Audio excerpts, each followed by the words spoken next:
que é, né, o teto de gastos e como que ele pode impactar os seus investimentos.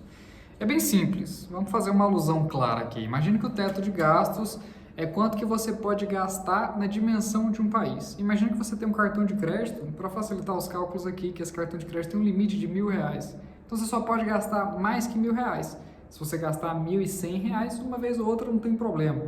A gente dá um jeito com as atuais reservas que a gente tem.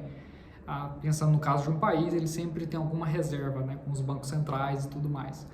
Então, imagine, né, que você gaste uma vez ou outra, não tem problema. Agora, se você gastar sempre isso, né, uma hora você vai ter problema. E para você poder resolver esse problema, ou você gasta menos, ou você ganha mais.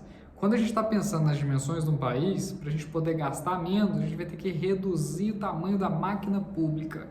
Com o histórico de gerência, com o atual governo, né, com o atual governo a partir de 2023, que vai ter gestão do nosso país, a gente vê que ele não tem um perfil de diminuir o tamanho da máquina pública do nosso país. Então, a ideia é que ele se arrecade mais. E para o país poder arrecadar mais, ele precisa cobrar mais tributos. Nós estamos falando de cobrança de impostos, né? Então, isso não é bem-vindo por parte dos empresários e também por parte da população. Outra questão, no caso de um país, é que você pode fazer a rolagem da dívida, ou seja, a gente imprime mais papel moeda e paga essa dívida criando uma nova dívida. É como se a gente pegasse um empréstimo para poder pagar outro. É o processo chamado de rolagem de dívida, é super comum no mercado. Inclusive até a Via Varejo, que é a empresa que controla a Casas Bahia e o Supermercado Extra, faz isso frequentemente. Só que qual que é a questão? Quando se faz isso na dimensão de um país, a gente está falando também de uma inflação sendo colocada. Então, quando a gente fala de aumento de tributação e de inflação para poder resolver esse problema, em todos os dois cenários a gente está falando de uma queda de consumo.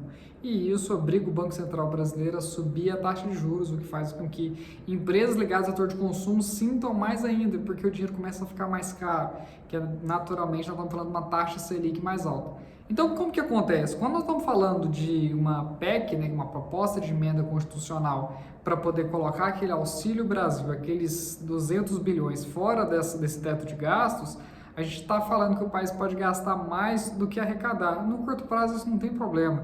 Só que isso passa uma mensagem para os investidores, quem está colocando dinheiro pesado no nosso país, de que a gente não é tão confiável assim, já que a gente está gastando mais do que está arrecadando. Então isso é um ponto importante, né? E isso deixa os mercados, sobretudo de renda variável, um pouco mais estressados, o que pode surgir boas oportunidades. Na verdade, as melhores oportunidades surgem sim. Se a gente olhar no histórico do Ibovespa, ali em meados de 2000, 2002, por conta da bolha de .com, empresas de internet, eu ainda era um bebezinho nessa época, a gente teve uma grande oportunidade. Logo em seguida, as empresas pagaram muito dividendos, que é o caso que está acontecendo agora, tem bastante dividendo a ser distribuído. Petrobras mesmo está chegando a pagar 63% de dividendo nos últimos 12 meses.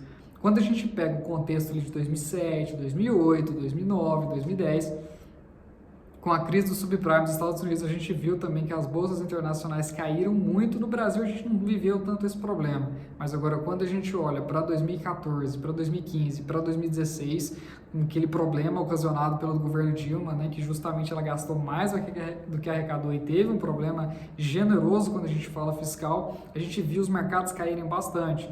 E aí quando a gente fala de 2020, ocasionado pela pandemia, aumento de gasto da máquina pública com o atual governo de Jair Bolsonaro, que gastou bastante também fiscalmente.